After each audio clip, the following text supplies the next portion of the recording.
Hello, everyone out there in Rumble, X, and YouTube land. Welcome back to Diego Knows. I, of course, am Diego. Okay, I have decided, obviously, what movie we're going to talk about. So let me just tell you a little bit why I picked this movie. I don't know anything about this movie. Okay, I remember last year seeing a trailer for it, something online. It was as an erotic thriller or something. And basically, y'all know what it's about. It's about an over-the-hill woman, okay, who's already lost her looks and everything. But you got to keep the fantasy going, okay. About a 57-year-old Nicole Kidman, okay, who gets seduced by a 25-year-old guy. And now she's the boss bitch. Legitimately, she's the boss bitch. She is the CEO of her own company. Okay, so she calls the shots. She tells everyone what to do. Everybody gets on their knees for her, except for this one intern, this one lowly guy on the totem pole, this young guy, and he turns her into his bitch. Okay, he seduces her and makes her bark like a dog. So she has an affair. Of course, she's married and has children and stuff. I think she has a daughter in her 20s and a young daughter as well or something. Okay, and so the movie is basically glamorizing a woman cheating on her husband. Now, this is exactly the kind of movie that provokes me. Okay, for two reasons. Number one, okay, when I was a kid, I remember there was a movie came out called. It was called not Basic Instinct, that later, Fatal Attraction. So it was called Fatal Attraction. Okay, y'all know the movie I'm talking about. Okay, Michael Douglas, okay, and Glenn Close and Ann Archer. Okay, and that was a movie about a guy, a high value guy, rich, good looking. He's got a family, got a wife, got a kid. Makes a lot of money. He's very successful at what he does. Well, one day while his wife and his daughter are away for the weekend, he has sex with this woman that was flirting with him at work. And it turns into an affair. He realizes that she's psycho, so he cuts it off with her. But then she comes back to him. She won't leave him alone. She starts pestering him, starts stalking him. Okay, it turns out that she's pregnant now because of him, and she will not be ignored. So they move away. He tries to cover it up first, and they move away and stuff, but she keeps following them. She finds out where they live, their new house and everything. He finally fesses up to his wife about, yes, I had an affair while you were gone. I don't love her, this and that, blah, blah. It was a mistake that I made, whatever. And then the woman, Glenn Close's character, goes super psycho, breaks into their house, roasts their pet rabbit into the, boils their pet rabbit, kidnaps the daughter and takes her to an amusement park, the little girl, all sorts of stuff. Okay, and then finally, she breaks into their house and tries to kill them. He almost dies. Okay, Michael Douglas's character, he almost dies, but she ends up getting killed by the wife, by Michael Douglas's wife. Actually, she's the one that blows her away at the end. This sick, twisted woman. And I remember my mom watched that movie when I was a kid. A lot of her friends watched it too. None of the guys that I knew watched it. They watched it with her or something, or with their girlfriends, but they didn't go out of their way to the theater to go see it. It was a woman movie, okay? It was like an Alfred Hitchcock type, erotic thriller. And I think Glenn Close won an award for it. Anyway, it was very popular. Okay, y'all know the movie I'm talking about, all right? But the message with the movie, okay, was you see what happens when you cheat on your wife? So all you guys out there, the next time you think about screwing around on your wife, guess what could happen to you? Just like that. That was the whole basis of that, was to scare men from cheating on their wives. Okay? I remember when I was in college, I actually wrote a paper about that, the way that adultery was predicted in, the way it was depicted in media, in modern media, movies and TV shows, like that. And I remember I used Basic Instinct as an example, on my paper. I got an A+ on it, by the way. That movie, although the trailers kind of glamorized his affair with this woman, it showed you the consequences of that. Okay, his life got turned upside down. Okay, he almost lost his daughter. I mean, they almost died. Okay, his wife almost got killed. His daughter almost got killed. He almost got killed. Okay, it wasn't just he might just lose his marriage or something. No, I mean, their lives were in danger because of his fling, this little fling that he had with an easy woman. Okay, who turned out to be psycho. Okay, so that was the message there. It was a warning to men. This is what could happen to you if you cheat on your wife. Ooh, okay. The point I'm trying to make here is there were consequences. Okay, Michael Douglas's character, yes, he survives at the end. His wife and his daughter survive at the end. Okay, but it wasn't easy.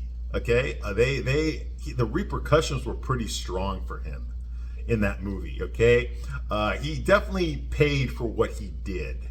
Okay, luckily his wife forgave him. Okay, and she's the one that saved his life at the end. Okay, but it's not like he just got away with it. Okay, it's not like that movie Chicago. Did you ever see that movie with Renee Zellweger and Catherine Zeta-Jones and Richard Gere? You remember that movie? Okay, where you had these two bitches. One of them killed her husband, and the other one killed her lover. Okay, the guy that she was screwing behind her husband's back, and they both go to jail for murder, and they get this lawyer, this shady lawyer, Richard Gere, and he acquits them both. He managed to get them both acquitted, and at the end, they're like dancing and stuff and frolicking. They got away with murder, and they do a dance performance with machine guns, to highlight how they got away with it. These two fucking cunts. But because they were singing and there was dancing and shit in the movie, it's okay what they did. Okay, murdering men is okay. Cheating on your husband is okay because they got away with it at the end. All right, there you go. There's a woman who cheats on her husband. She gets away with it. Okay, she goes to jail, but she fucks like the doctor or whatever, in order to get pregnant, and all sorts of stuff, to get out of it. And eventually they get acquitted. Okay, because their lawyer's just so good. Okay, that kind of thing. So the bad guys get away with it, and that was praised. Okay, that musical was praised. Okay, and it's based on a true story, but in real life, the women that actually did it did not look anything like Catherine Zeta-Jones and Renee Zellweger, and they had some pretty fucked up lives afterwards. But we're not talking about that movie. Okay, the point is they got away with it. They fucked around and they got away with it. The only repercussion they had is they got jailed for murder. Okay, but they didn't really suffer. They were media darlings. They were protected. The guards didn't abuse them, nothing like that, because they were like celebrities in prison, and they got away with it. So they walked off in the sunset with a big budget contract to do a musical. So there was no consequences for their actions. Okay, and I always hated that. I hated that whenever they would depict adultery, whenever a man does it now in a movie, whenever a guy cheats on his wife. There's this one movie I can't remember the name of it. You probably know what it is. It's with the guy from Game of Thrones. I don't remember his name. He played Jamie Lannister, the good-looking guy, the one that was fucking his sister. Okay, Cersei, right? Okay, he was in it, and I remember Cameron Diaz was in it, and there was two other women that were in it. Kate Upton was one of them, and then there was a third one. I don't remember who that was. Okay, but anyway, they were all dating the same guy, or they were married to the same guy, or something like that, and they didn't know about each other. And halfway through the movie, they figure out that their boyfriend, whatever, is actually with these other two women. And so the three women get together and they plot revenge against this piece of shit for fucking all of them, and lying to them, betraying them. And they put this guy through the ringer throughout the whole movie. I don't know if they hurt him really bad. It's been a long time since I've seen it. It's been over 10 years, all right? Anyway, I've only seen it once. Okay, but I remember he fucking suffered hard for that, okay? Yeah, when was the last time you saw a woman suffer for cheating on her husband? It doesn't happen in Hollywood, okay? Because no one's ever going to make that movie, okay? Hollywood is run by the woke liberals, okay? And a lot of them are white, upper class feminists, okay? And they're not going to allow, accountability is like kryptonite to them, okay? They're never going to make a movie where a woman is actually accountable for her actions, where a woman actually has to suffer repercussions for her bad decisions. You're never going to see that movie because Hollywood would never allow it. That's considered misogyny. Okay, that's sexism. You can show a man suffering because those are the best movies. The best guy movies made are the ones where the guy really fucking suffers. Okay, but despite all that, he prevails at the end. Okay, but you're never going to see that in a chick movie. Okay, because a woman suffering in a chick movie is considered misogyny. It's considered the screenwriter hates women and therefore he's torturing poor old women. Okay, and you cannot depict that in a movie, despite the fact that women suffer just as much as men do in real life. Okay, in these movies, TV shows like Sex and the City and stuff, they glamorize adultery. They glamorize cheating on your boyfriend, cheating on your spouse. They glamorize that stuff, but they don't allow that when it comes to guys. When guys cheat on their spouse, it's always a side character who's a jack off. He's already a piece of shit. He's not some good guy that just made a mistake, got seduced and made a mistake. Okay? Whatever. That's never depicted. Okay, he's never the main character. The woman's always the main character. Her husband had a slip up or something, so she spends the rest of the movie fucking all these different guys. He's begging her back, and then finally at the end she decides, okay, I'll give you another chance. Okay, blah blah blah. Okay, that's usually what happens. Or the girl would just fucking meet another big dick guy, okay, and stay with him because her good-natured husband was a fuck up. That kind of thing also happens as well. I remember there was a TV show called it was Gorgeous Ladies of Wrestling. Glow. It was on Netflix. And I remember Glow. Glow was female wrestlers. Okay, I remember in the 80s. Okay, I kind of got through puberty watching that. All right, Glow. Gorgeous Ladies of Wrestling. All right. Ooh, Sally the Farmer's Daughter. Whoa. Okay. Anyway, the point is, they made a show like that a few years ago on Netflix. Okay, and what's the name? David Franco's wife. I don't remember her name. She was in it. Okay, and I remember in that, like in the first episode, you had these two women who were best friends. One was married, okay, and the other one was single, okay, and it turns out, they were best friends. It turns out that the single woman was fucking the married woman's husband.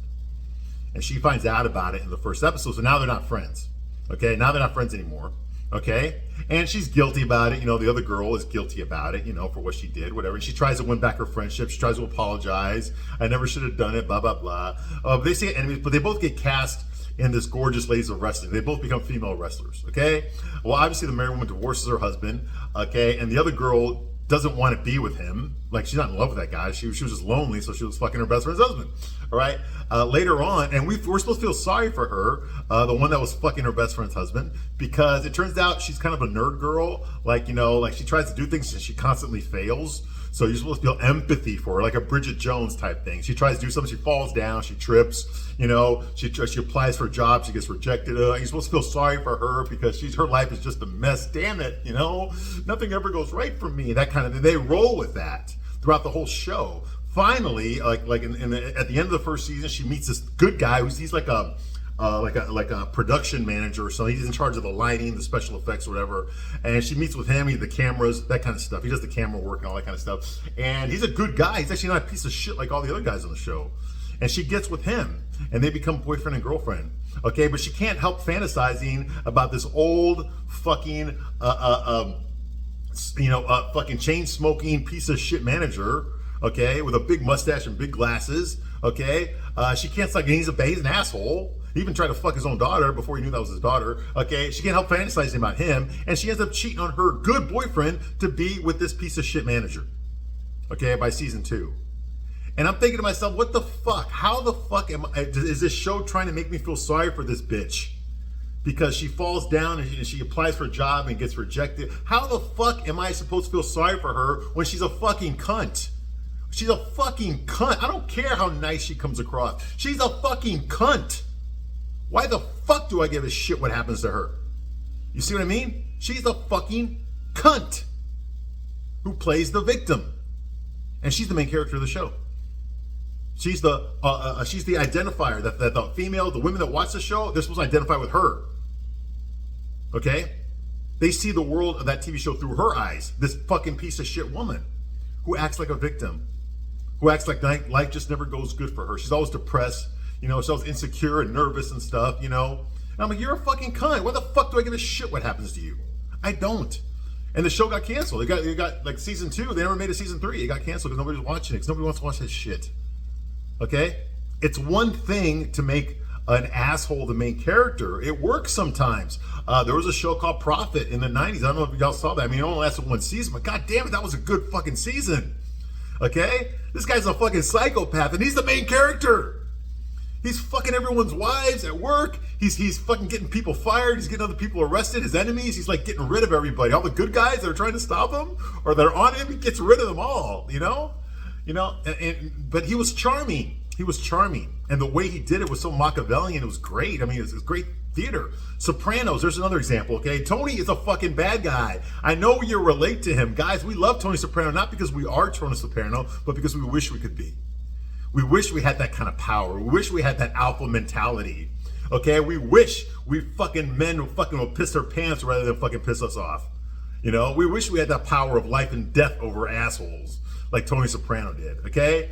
He was just walking authority. You see what I mean? Despite all his shortcomings, okay? He was fucking walking authority, alpha male, all the fucking way. Okay, and men fantasize about that. But he was a bad guy, and he did suffer for the things that he did.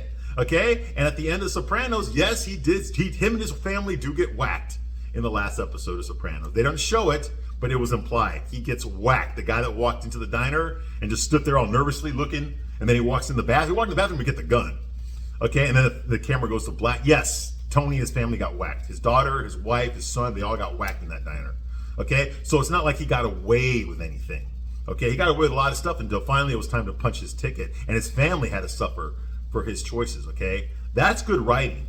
You don't just fucking get away with it. Deep down inside, we all want a happy ending. Deep down inside, we all want to feel that justice has been done. Okay, that bad people eventually get caught. Eventually, they pay for their crimes. Okay, the people get their comeuppance for what they've done. Deep down inside, we want that. We want that to happen. We don't want to see fucking a serial killer killing all these fucking people and riding off into the sunset, all happy with a new girlfriend or something after he just killed his wife. I mean, we don't want to see that. You see what I mean? I mean, because it goes against, the only exception to this rule is this guy, this main character better be fucking charming as hell. Okay? Better be very, very charming. Okay? I mean, like Patrick Bateman charming. Okay? In order for us to see a guy like that and get away with it. Okay? And unfortunately, very few actors can pull that off. Okay, like Hannibal Lecter, Hannibal Lecter. That's an Anthony Hopkins. He can pull that off. He's done it. Okay, I mean Hannibal Lecter, your eyes were glued to him. Okay, and he does kind of walk off into the sunset. Okay, but he can pull that off. All right, but he's a threat. We don't see Hannibal Lecter as, oh yeah, I love that guy, dude. I want to invite him over for dinner. No. We're like, oh, dude, that guy was charming as hell, dude. I'm scared of someone like that because he would charm the hell out of me before he ate me. You see what I mean? That's what I'm talking about, okay? But we don't get that here, okay? The movie that I'm reviewing, Babygirl, from last year, okay, is about a woman who is, from what I have not watched the movie yet. I gotta be honest with you, I have not watched it. I just did a little bit of research on it, all right? And she plays an over-the-hill woman. Now, Nicole Kidman is 58 right now, but she was 57 when she filmed this movie.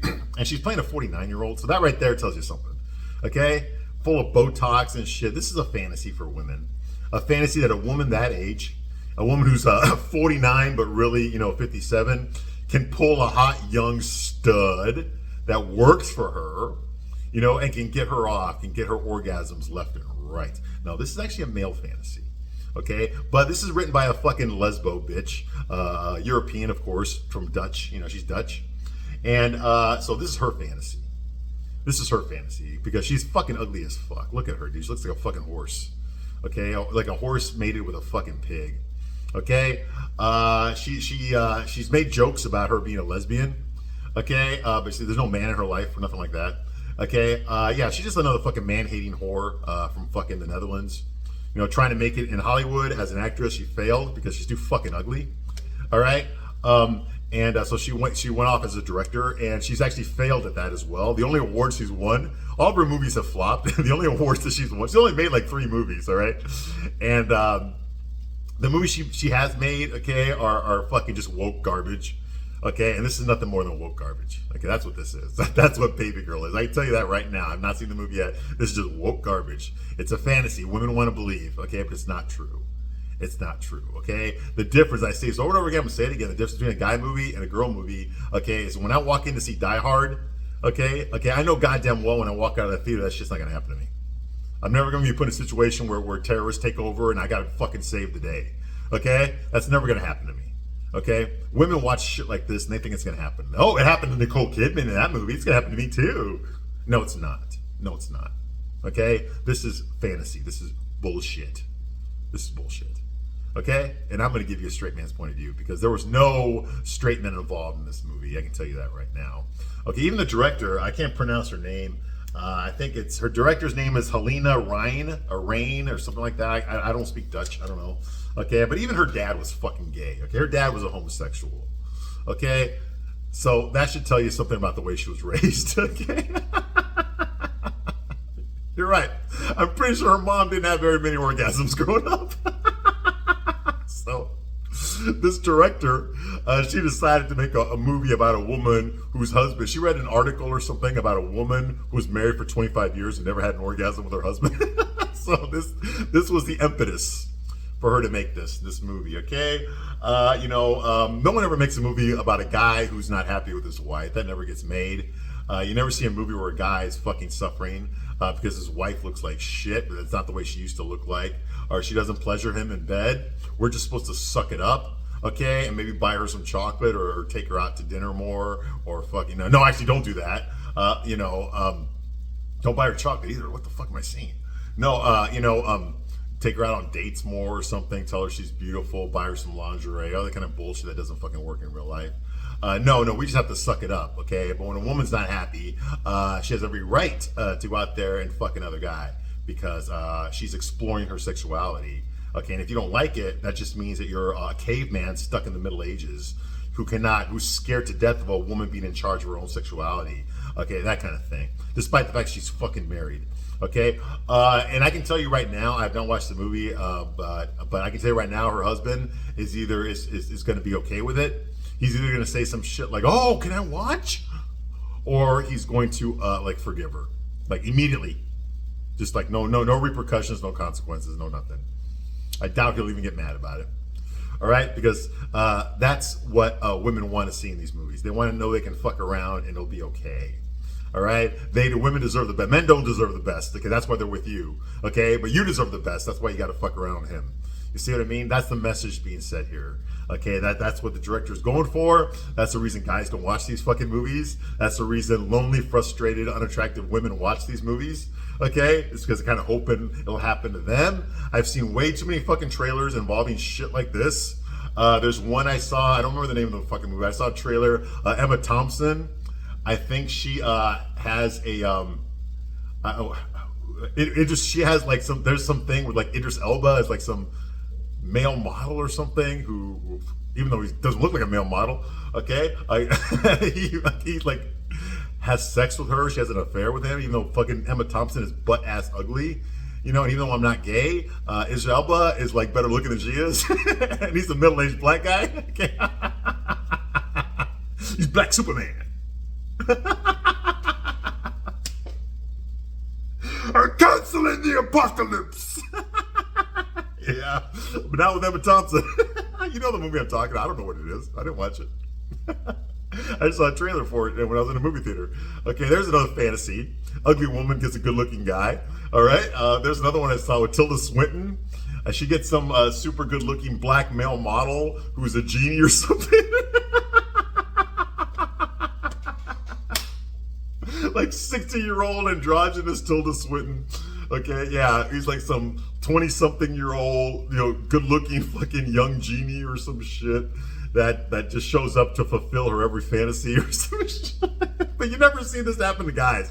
You'll never see a guy like an I Dream a Genie. Like, well, you have this guy, this average-looking guy, or even below average-looking guy who gets this drop-dead gorgeous sex slave that just shows up and I'm just here, big titties, nice ass, beautiful face, think like Sydney Sweeney or something like that, just show up and I'm here to fulfill every fantasy and make you happy. You know how many guys would fucking just go boing and pay their good money to go see that movie? You know why they would do that? Is it because the movie's well written? Is it because it's not a plot device to trick people into going? No.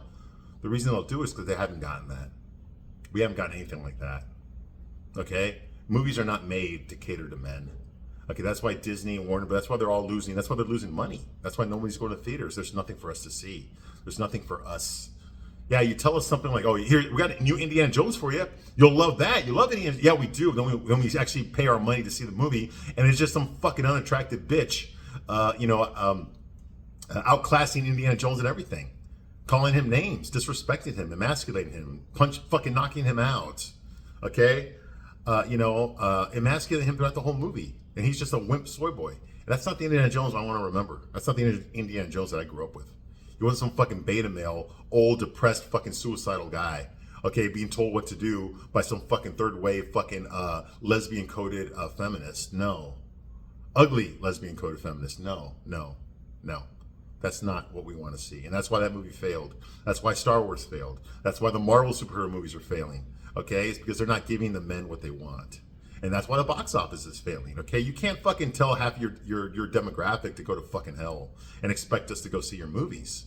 You see what I mean? You can't have some fucking Gato Pascal, some fucking closetly but openly gay guy, okay, who's pretending to fucking do a blowjob in public and have him cast as the main character of your superhero movie. You know what? Because the boys aren't going to go see that. Because despite what you think, guys find that disgusting. Straight guys find that disgusting, okay? But you wouldn't know that because there are no straight guys working in Hollywood that are making these calls. They're making these decisions. You see what I mean? The creatives all run by the LGBTQ community and by these third wave fucking man-hating feminists. Okay, and until they're all fucking gone, okay, you're not going to succeed. Hollywood is going to go the way of like a fucking like musical theater or something. Okay, it's something you do once or twice a year. You actually go see a Broadway show or a play or something like that. You don't go every fucking weekend, okay, or multiple times every weekend. You don't do that for that. And that's what's going to happen in the movie industry because you're not giving us what we want. There's absolutely nothing in this movie that a straight guy would want to see. Okay, and the fact that I was so triggered by watching this because this was just another example of misandry, another example of how men are being treated like shit in these movies. Okay, how women are glamorized for fucking around, but men are vilified for fucking around. Okay, you're not going to see a movie like Fatal Attraction anymore. Okay, because Hollywood won't allow it. They won't allow a guy to fucking to have an affair on his wife, and by the end of the movie, he still keeps his wife, he still keeps his children, he still keeps his marriage. You see what I mean? And his life. You're not going to see that. That's not going to be allowed. Okay, and so yeah, so absolutely, okay. This trailer kind of triggered me a bit. Like, okay, here's another example of a woman. We're supposed to pretend that Nicole Kidman is fucking drop dead gorgeous, a high value woman. She's not. Okay, guys don't give a shit about what your job is, ladies, because we're raised to believe that we're gonna have to support you. So what the fuck? What does it matter what you do? It doesn't fucking matter. Okay, first of all, if we're making less than you, you're probably not gonna marry us. Okay, so we're gonna have to find a woman who makes less than us. Okay, so the more money we make, the more options we have. You see what I mean? You can be a CEO all you want. It's not going to make you more attractive to a guy. You see what I mean? Guys want to be, they want to be the providers. They want to be the caretakers. They want to be the ones running the household, making the decisions. These movies don't depict men that way. Okay, they depict them as subservient to the women. Even the guys that make all the money, like on and Just Like Crap, like Harry and Herbert on Just Like Crap. Okay, they provide for their wives, they provide for their children, but the wives tell him what to do. The children tell him what to do. He has no authority in his own household, and that's just not the way men are. We're not built that way. Despite all the fucking grooming, okay, and all the manipulation, okay, all the trying to convert boys into trans and shit. Despite all that, deep down inside, okay, men still want to be men, okay, and we haven't gotten that from movies. You know where guys are getting that from? They're getting it from fucking video games now. Okay, going around fucking like shooting aliens and stuff like that. I mean, it's pathetic, but that makes them feel like a man. You see, that makes them feel aggressive, like they're doing something. And that in porn.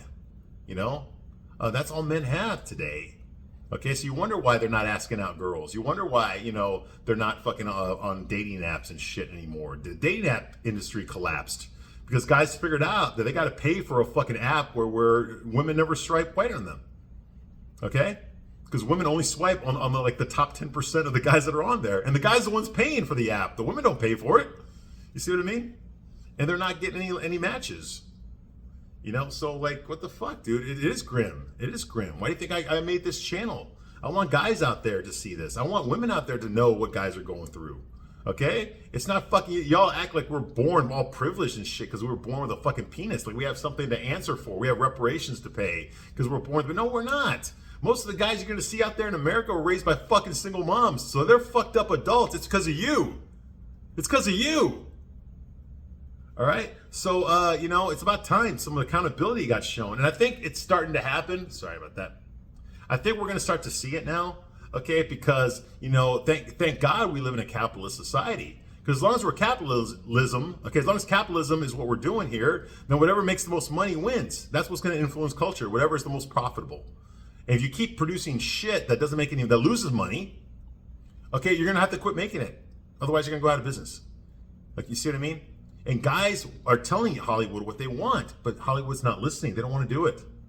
No, it's gotta be boss bitches. It's gotta be women in power. It's gotta be Nicole Kidman being the CEO of a company and barking the orders. Okay, you see what I mean? And what is there for a guy in this? Now I know this is a chick flick, it's not made for men, okay? But this is just one example, okay? It's this kind of shit that's in what's supposed to be the guy movies. You know, is this kind of shit. And I'm just telling you right now, it doesn't fucking work. There's a reason that more successful older men that are in their 50s are gonna get younger women, younger beautiful women. There's a reason why that happens, okay? There's a reason women are attracted to guys like that, okay? And this movie ignores all that shit. It's trying to tell you, oh, well, women can do it too. Yes, a woman can get laid pretty damn easily. Okay? That's never been difficult. You can make a movie out of it. She's just a fucking whore. That's it. It's no big deal. There's plenty of average-looking mid-women out there in their 50s, okay? They can pull a dick. They can catch a dick pretty easy, but you're not going to catch a high-value dick. You see what I mean? You're not going to catch a high-value dick. And that's the truth. Now, I've not seen this movie. I'm about to see this movie. I'm going to give you a straight man's point of view, okay? I might be wrong. This might actually be a good movie. But I can tell you right now, from what I've read, I mean, the movie, like, the budget was $20 million for this movie. And it made almost $65 million, okay? So it might have made maybe 10 million, 15 million profit, which is something, I guess. The fact that I saw the ads and stuff, you know, means that they spent a lot of money on marketing. Okay, so who knows? It might have lost some money. Who knows? Okay, but it was a modest movie. Obviously, the majority of the budget went towards Nicole Kidman. And just looking at her in the trailers, she looks like her face is all fucking Botoxed up. I mean, she doesn't look like she can emote anymore. So we'll find out. I already reviewed a movie with her in it. Lucy, the movie about it was called The Ricardos, I think. It was the movie about how Desi Arnaz and Lucille Ball did I Love Lucy. Okay, it came out a couple years ago, and I remember in that, like she was portraying Lucille Ball, and I'm sorry, but her face was way too Botox, and Lucille Ball did not have Botox, okay? So it looked odd. It looked weird seeing Nicole Kidman all Botoxed up trying to portray Lucille Ball, okay? Because I think at that time, Nicole Kidman was like 55 years old or 54 years old, and she was pretending to be Lucille Ball, who was 44 years old, but she was pretending to be 35 years old, you know? So, you know, and I know women love Nicole Kidman and shit, but she is well past her prime. She's not the Moulin Rouge Nicole Kidman anymore. Okay, I even enjoyed her. She was in a movie with Michael Keaton called My Life, which was very good. I love that movie. It's about a guy who's dying of cancer, and he has to make these videos for his baby. You know, so his baby can grow up seeing videos of him because he's not going to live long enough to see his baby born. Okay, and Nicole Kidman played his wife in that movie, and she was hot back then. That's back when Tom Cruise was banging her. Okay, even though she's a lot taller than him.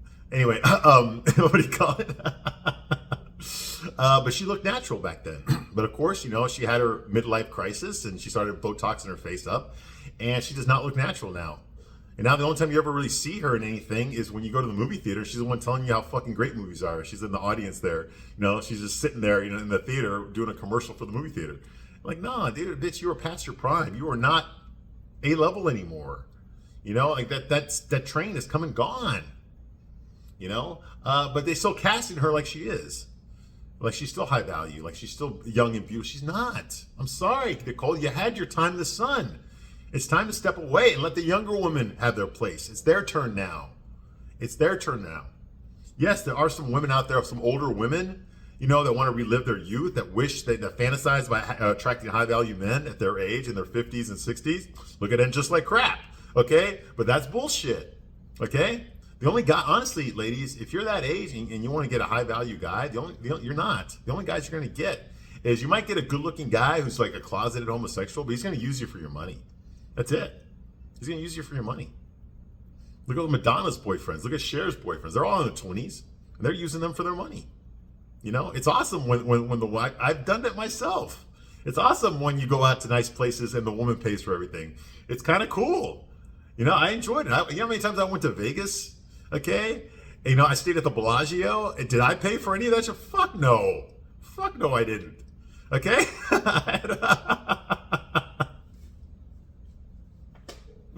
We're not talking about me. You know, but yeah, so like, you know, a guy like that, you know, a guy who's just going to use you, you know, who's just going to lay down some good pipe, you know, and you got nothing else to spend your money on. Your kids are grown, they're out of the house, whatever, you know, You could date a guy your own age, but he ain't gonna satisfy you sexually the way a younger guy can. So what the hell? I know what I'm talking about. That's the point I'm trying to get across here. Okay, it's all right. So I'm gonna give you a straight man's point of view, whether you like it or not. The real question you need to ask yourself is, can you handle it? Can you handle the truth? No, goddamn well you cannot. You cannot, and you will not. But you're gonna get it anyway. Straight up, baby, with no lube. There ain't no lube here. Don't ask me for any. I ain't got any. You'll never have any. You're going to get it just like she gets it. The way, yeah, on your knees. And it ain't going to be for praying. All right? Okay. All right. So, yes. So, that's the movie. It's going to be Babygirl with Nicole Kidman. And we'll see what happens. We'll see what happens here. All right. Thank you for watching this long. I'll see you soon. Bye.